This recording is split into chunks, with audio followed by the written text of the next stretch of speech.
Hi, welcome back to my video. In this video, you are going to see how to install Hacker Keyboard on your Android device. So now, I am going to click on my Play Store and next type Hacker Keyboard. Here you can see the Hacker Keyboard application and some of the screenshots related to it. And next, clicking on install. Okay, now the Hacker's Keyboard has been installed. I am going to click on open. Here you can see the information about the Hacker's Keyboard and 4 buttons.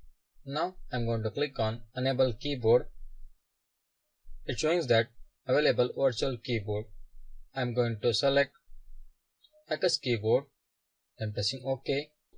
The pop shows that you are going to enable the Hacker's Keyboard for all the applications. And next, here you can see the input language. You can select any languages to your keyboard. You can select any languages to your Hacker Keyboard.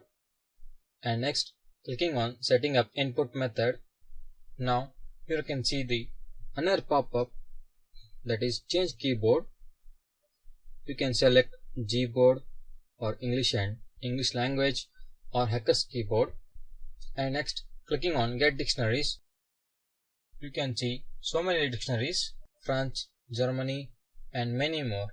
So now, coming back to my screen, here you can see the Hacker's Keyboard has been installed.